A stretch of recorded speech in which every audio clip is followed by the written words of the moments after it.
السلام علیکم اسٹوڈنٹس، کیسے ہیں آپ سب؟ امید کرتی ہوں ٹھیک ہوں گے اور اپنا سمر پیک کا کام بہت اچھی طرح سے کر رہے ہوں گے۔ تو بچوں، آج کا آپ کا ٹاپک ہے شہریت۔ شہریت کیا ہوتی ہے؟ کسی شہری کے کیا حقوق اور کیا فرائض ہوتے ہیں؟ ڈیجیٹل شہری کیا ہوتا ہے؟ اس کی کیا خصوصیات یا رسپانسبلٹیز ہیں؟ تو سب سے پہلے شہریت کیا ہوتی ہے؟ شہریت کسی بھی شخص کا قانونی حیثیت ہوتی ہے جس سے ایک شخص کو کسی بھی ملک کی یا ریاست کا باشندہ تصور کیا جا سکتا ہے۔ یعنی کسی بھی شخص کے پاس جب کوئی نیشنلٹی، کسی ملک کی قومیت موجود ہوتی ہے اس کے پاس، تو اسے اس ملک کا شہری یا باشندہ تصور کیا جاتا ہے، اسے شہریت کہتے ہیں۔ تو جب کسی شخص کو شہریت مل جاتی ہے تو اس کے کچھ شہری حقوق بھی ہوتے ہیں اور فرائض بھی۔ جیسے ہم پاکستان کے شہری ہیں تو ہمارے کچھ حقوق ہیں، تو ہمارے کچھ ریاست کی طرف فرائض بھی ہیں۔ تو سب سے پہلے حقوق دیکھ لیتے ہیں کہ ہمارے حقوق کیا ہیں۔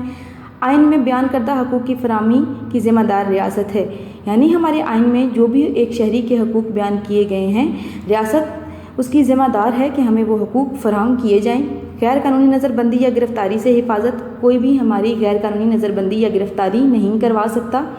اگر کبھی ایسا کچھ ہوتا ہے کہ ہمیں لگتا ہے کہ ہمارے ساتھ انصاف نہیں کیا گیا، تو ہم عدالت میں جا کر درخواست دائر کروا سکتے ہیں فیصلے پر نظر ثانی کی۔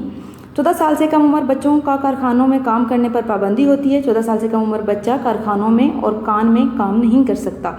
اظہار رائے کی آزادی ہے، مطلب ہر باشندہ اپنی رائے کا اظہار کر سکتا ہے، اسے اس چیز کی آزادی حاصل ہے۔ مذہبی اداروں کے قیام میں آزادی، یعنی آپ اگر کوئی مذہبی ادارہ قائم کرنا چاہتے ہیں، اپنا کوئی مدرسہ یا مساجد یا کچھ بھی، تو آپ اس کو قائم کرنے کے لیے آزاد ہیں، بنا سکتے ہیں، آپ اس کا قیام عمل میں لا سکتے ہیں۔ تعلیم، صحت اور انصاف کا حق، یعنی ہر شخص کو، جو بچہ 16 سال سے کم عمر ہے اور 5 سال سے زیادہ عمر کا ہے، تو اس کے درمیان میں پاکستان کا یہ آئین ہے کہ اسے مفت تعلیم فراہم کی جائے گی۔ اس بات کو یقینی بنایا جائے گا کہ وہ تعلیم حاصل کرے۔ صحت، یعنی کوئی بیمار ہو جاتا ہے تو یہاں پہ گورنمنٹ کے ایسے ہاسپٹلز موجود ہونے چاہیے جہاں پہ انہیں صحت سے متعلق سہولیات فراہم کی جائیں۔ اور انصاف کا حق، یعنی کہ کوئی ناانصافی کسی کے ساتھ ہو جائے تو عدالت کا دروازہ کھٹکا کے انصاف حاصل کر سکے۔ جس طرح سے ہمارے کچھ حقوق ہیں، ویسے ہی ریاست کی طرف ہمارے کچھ فرائض یا ذمہ داریاں بھی ہیں۔ سب سے پہلی کسی بھی شہری کی یہ ذمہ داری ہے کہ وہ ریاست کے ساتھ وفادار ہو، اس کے آئین اور قانون کی پاسداری کرے، کبھی بھی اس کا آئین یا قانون توڑے نہیں۔ ضرورت کے وقت ملک کا دفاع کرے، اگر ضرورت پڑے تو وہ ملک کے دفاع میں سب سے آگے رہے، ایک قدم بھی پیچھے نہ ہٹائے۔ دوسرے شہریوں کے عقائد، معاشی، ثقافتی، مذہبی آراء کا احترام کرے، یعنی دوسرے شہریوں کو بھی ان کے ثقافتی اور ان کے معاشی اور مذہبی جو بھی ان کی ویلیوز ہیں انہیں ان کا احترام کرے اور انہیں پورا کرنے کی پوری آزادی فراہم کرے۔ ڈیجیٹل شہری، ڈیجیٹل شہری کیا ہوتا ہے؟ ڈیجیٹل شہری بچوں وہ شہری ہوتا ہے جو سماجی ویب سائٹس، جیسے کہ آپ جسے ہم سوشل ویب سائٹس بھی کہتے ہیں، جیسے کہ آپ کو سب کو پتہ ہے کہ انسٹاگرام، فیس بک، واٹس ایپ، ٹویٹر آج کل ہر کوئی استعمال کرتا ہے، اس کے استعمال سے ہر کوئی واقف ہے۔ تو ان پہ ہم جو بھی مواد شیئر کرتے ہیں وہ سب لوگوں تک پہنچ جاتا ہے، جو لوگ بھی انٹرنیٹ صارفین ہوتے ہیں۔ تو ایسا شخص جو اپنی سماجی، سیاسی، معاشی سرگرمیوں میں حصہ لینے کے لیے انٹرنیٹ کا اور دیگر ٹیکنالوجیز کا مؤثر استعمال کرتا ہے، اسے ڈیجیٹل شہری کہا جاتا ہے۔ جیسے آج کل آپ لوگ فیس بک، ٹویٹر اور انسٹاگرام وغیرہ استعمال کرتے ہیں۔ تو جب کوئی بھی شخص ڈیجیٹل شہری ہوتا ہے تو اس کی کچھ خصوصیات یا رسپانسبلٹیز اس پہ آتی ہیں۔ تو اس کی سب سے پہلی رسپانسبلٹی تو یہ ہوتی ہے کہ وہ لوگوں کی ذاتی معلومات کا احترام کرے، کسی بھی شخص کی ذاتی معلومات کو شیئر نہ کرے، اور اگر کسی شخص نے کوئی مواد پوسٹ کیا ہوا ہے، اپنی معلومات، تصاویر یا ویڈیوز اپلوڈ کی ہوئی ہیں، تو اس کی اجازت کے بغیر وہ ان کو نہ تو ڈاؤن لوڈ کرے اور نہ ہی شیئر کرے۔ تمام انٹرنیٹ کی سائٹس کے اصولوں اور قوانین کی پابندی کرے، تعصب اور غلط مواد پھیلانے سے گریز کرے۔ آپ کو حتی الوسع یہ کوشش کرنی چاہیے کہ آپ کوئی بھی ایسا مواد، کوئی بھی ایسا پوسٹ، کوئی بھی ایسی انفارمیشن شیئر نہ کریں جس سے معاشرے میں تعصب پھیلے یا پھر اس میں کوئی غلط زبان استعمال کی گئی ہو، یعنی کہ مناسب زبان کا استعمال کریں۔ ایسے الفاظ یا ایسی زبان کا استعمال نہ کریں جس سے کسی دوسرے شخص کی دل آزاری ہو۔ دوسروں کے حقوق اور رائے کا احترام کریں، کسی شخص کی ساکھ اور کام کو نقصان پہنچانے سے گریز کریں۔ تمام internet social web sites use کرنے والوں پہ یہ رسپانسبلٹی آتی ہے کہ وہ کوئی بھی ایسا مواد شیئر نہیں کریں جو معاشرے کے لیے نقصان دہ ہو۔ تو بچوں یہ تھا آپ کا آج کا ٹاپک، امید کرتی ہوں کہ اچھی طرح سے سمجھ آ گیا ہوگا۔ تو اسی ٹاپک سے ریلیونٹ آپ کا پیج نمبر 31 پہ ایک ایکٹیویٹی بھی ہے، ذرائع ابلاغ۔ ذرائع ابلاغ کیا ہوتے ہیں؟ پیغامات کو شیئر کرنے کا جدید دور میں جو بھی طریقہ کار اختیار کیا جاتا ہے اسے ہم ذرائع ابلاغ کہتے ہیں۔ پہلے دور میں یہ کام خطوط بھیج کے یا آرٹ کے ذریعے، بہت پہلے تصاویر بنا کے آرٹ کے ذریعے یہ کام کیا جاتا تھا۔ پھر اس کے بعد زبان متعارف ہوگی تو لوگوں نے زبان سے یہ کام کرنا شروع کیا۔ پھر اس سے کے بعد کچھ دور میں لوگ اپنے خطوط لکھ کر کبوتروں کے ذریعے پوسٹ کیا کرتے تھے۔ اب اس کی جگہ پہ ٹیلی فون، انٹرنیٹ، ای میلز اور آپ کی ان سب سوشل ویب سائٹس نے لے لی ہے۔ تو یہاں پہ آپ کے لیے ایک ایکٹیویٹی ہے، عوام میں معاشرتی یا ماحولیاتی آگاہی پیدا کرنے کے بارے میں ایک پوسٹر تیار کریں۔ پوسٹر سوشل میڈیا پر اپنے دوستوں اور رشتہ داروں کے ساتھ شیئر کریں۔ پوسٹر کی تصاویر اور سوشل میڈیا کی پوسٹ کی تصاویر یہاں چسپاں کریں۔ نیز بتائیں کہ اس سوشل میڈیا پر اپنے دوستوں کی طرف سے کیا رد عمل ملا۔ تو بچوں آج آپ نے جو ٹاپک پڑھا اور جو اصول پڑھے ایک ڈیجیٹل شہری کے کہ جب وہ کوئی سوشل ویب سائٹ کو استعمال کرتا ہے تو اسے کس قسم کا مواد شیئر کرنا چاہیے، تو آپ نے بچوں معاشرتی یا ماحولیاتی آگاہی پیدا کرنے کے حوالے سے کوئی بھی پوسٹر بنا کر شیئر کرنا ہے اور اس کی تصاویر آپ نے یہاں چسپاں کرنی ہے، اور اس پوسٹ کے اوپر جو بھی آپ کے دوستوں کا رد عمل آیا ہے اسے آپ نے یہاں پر بیان کرنا ہے۔ ثقافت کیا ہے؟ پاکستان کے صوبوں کے نام لکھیں، ہر صوبے کی ثقافتی خصوصیات کے بارے میں لکھیں اور تصاویر چسپاں کریں۔ سب سے پہلے آپ کو بتا دیتی ہوں کہ ثقافت ہے کیا۔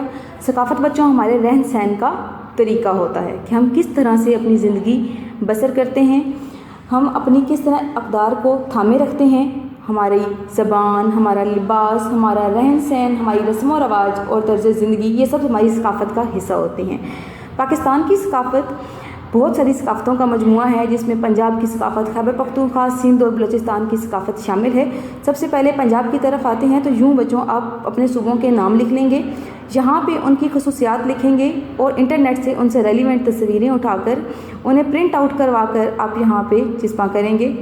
تو پنجاب پاکستان کا سب سے بڑا صوبہ ہے، آبادی کے لحاظ سے آبادی پنجاب کی باقی تمام صوبوں سے زیادہ ہے۔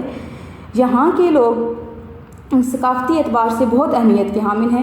پنجاب کے لوگ اپنی مہمان نوازی، خوش خوراکی اور فراغ دلی کی وجہ سے منفرد پہچان رکھتے ہیں۔ اس خطے کی زبان پنجابی اور اپنی روایات اور ثقافت کی وجہ سے پنجاب کے لوگ الگ شناخت رکھتے ہیں۔ یہاں کی زبان تو پنجابی ہے، لیکن یہاں پہ پنجابی کے علاوہ سرائکی، پوٹھواری، اردو زبان بھی بولی جاتی ہے۔ اس کے علاوہ یہاں کے جو تہوار ہیں، تہوار میں جشن بہاراں بہت اہمیت کا حامل ہے۔ جیسے ہی بہار کی شروعات ہوتی ہے تو یہاں پہ جشن بہاراں یا بسنت کا ایونٹ آرگنائز کیا جاتا ہے، مختلف علاقوں میں اسے زور و شور سے منایا جاتا ہے۔ اس کے علاوہ ہمارے پنجاب کے اندر سالانہ میلے منعقد ہوتے ہیں۔ کھیلوں میں کبڈی بہت مشہور کھیل ہے، کبڈی کے لیے خاص میدان سجائے جاتے ہیں۔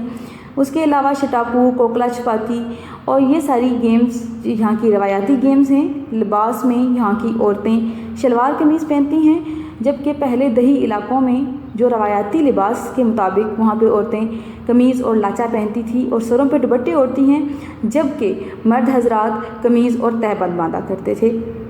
کھانے میں یہاں کے لوگوں کو ساگ، مکھن کی روٹی، لسی، یہ سب چیزیں بہت پسند ہیں اور شوق سے کھاتے ہیں۔ تو یہ تھی پنجاب کی کچھ اہم خصوصیات جنہیں آپ نے یہاں بیان کرنا ہے۔ خیبر پختونخوا پہ آ جاتے ہیں تو خیبر پختونخوا پاکستان کا بہت ہی خوبصورت صوبہ ہے۔ یہاں پختون لوگ رہتے ہیں اور پختون ایک بہادر قوم ہے جو سالوں سے اپنی روایات کو برقرار رکھے ہوئے ہے۔ ان کا نظام مختلف قبیلوں کا مجموعہ ہے۔ یہ لوگ نہ صرف اپنی مہمان نوازی کی وجہ سے جانے جاتے ہیں، بلکہ ان کے تہوار، رہن سہن کے طریقے، زبان بھی انہیں دوسرے لوگوں سے ممتاز کرتی ہے۔ یہاں پہ جو زبان بولی جاتی ہے وہ زبان زیادہ تر پشتو زبان بولی جاتی ہے۔ کھانے میں یہ لوگ گوشت بہت پسند کرتے ہیں، شوق سے کھاتے ہیں۔ یہاں کے چپلی کباب اور شنواری بہت مشہور ہے۔ لباس میں زیادہ تر پختون عورتیں جو روایتی لباس پہنتی ہیں وہ بڑے بڑے فراکس، کھلے فراکس میں پہنتی ہیں، سروں پہ دوپٹے اوڑھتی ہیں اور فراکس کے اوپر خوبصورت شیشوں کی کڑھائی کی ہوئی ہوتی ہے۔ اس کے علاوہ جو مرد حضرات ہیں وہ پگڑی کا استعمال بھی کرتے ہیں. ان کی ایک اسپیشل ٹوپی ہوتی ہے پٹھانوں کی جو پختون ٹوپی پہنتے ہیں. شلوار قمیض مرد حضرات زیادہ پہنتے ہیں. اس کے بعد سندھ پہ آ جاتے ہیں. سندھ کی تہذیب بہت قدیم ہے. یہ زراعت اور صنعتی مصنوعات کی وجہ سے بہت اہمیت کا حامل ہے. یہ روایات کی پاسداری کرنے والے لوگ ہوتے ہیں. بہت مہمان نواز اور کھلے دل کے لوگ ہوتے ہیں. صوفیہ اور اولیاء اکرام کی سرزمین بھی کہا جاتا ہے سندھ کو. یہاں کے تہوار، زبان، رسم و رواج اور روایتی طرز زندگی یہاں کے لوگوں کو منفرد بناتی ہے. یہاں زیادہ تر سندھی زبان بولی جاتی ہے. اس کے بعد آتے ہیں بلوچستان کی طرف. بلوچستان رقبہ کے لحاظ سے سب سے بڑا صوبہ ہے. یہاں کے لوگ محنتی اور جفا کش ہیں. معدنیات کے اعتبار سے اہمیت کا حامل ہے. یہاں پہ معدنیات بہت زیادہ پائی جاتی ہیں. تہوار میں بستی میلہ اور شندور پولو فیسٹیول بہت دھوم دھام سے منایا جاتا ہے. ہر سال منعقد ہوتا ہے. اس کے بعد گلگت بلتستان پاکستان کا بہت ہی خوبصورت صوبہ ہے جو کہ سیاحت کے حساب سے بہت زیادہ مشہور ہے. یہاں پہ بہت سے سیاحی مقامات ہیں. یہاں راکا پوشی، پاک چائنا بارڈر وغیرہ جہاں پہ لوگ سیر کرنے بہت دور دور سے آتے ہیں. بلند ترین پولو کا گراؤنڈ بھی گلگت بلتستان میں موجود ہے. پاکستان دستکاری کے حوالے سے بھی ایک الگ شناخت رکھتا ہے. اعلیٰ معیار کی بوسکی اور کھیس تیار ہوتے ہیں. گجرات میں بننے والی مٹی کے برتن بہت مشہور ہیں.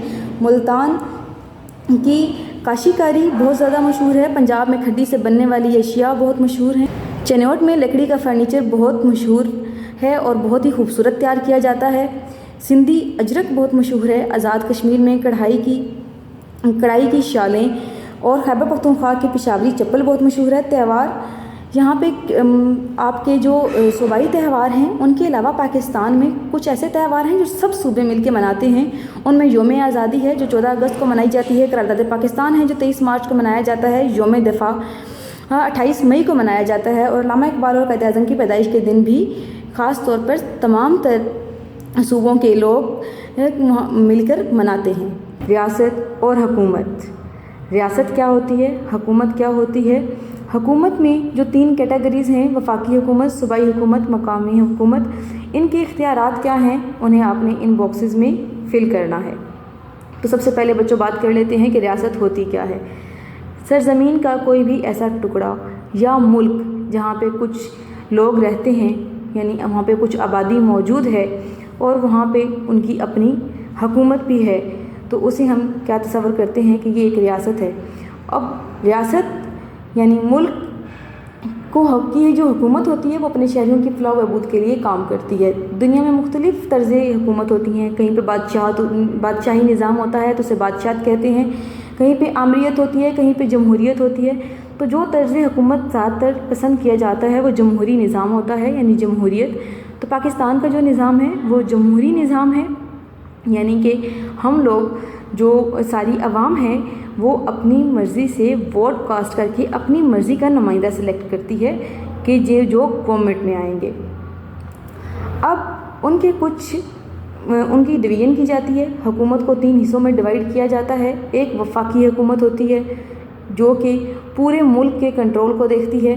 اس میں اس کے کچھ خاص ٹاسکس ہوتے ہیں جو اس نے کرنے ہوتے ہیں، جیسا کہ ملک کا نظم و نسق چلانا، ملک کے خارجہ پالیسیز کو دیکھنا، ملک کی جو ملکی معیشت یا دفاع ہے اس کے معاملات دیکھنا.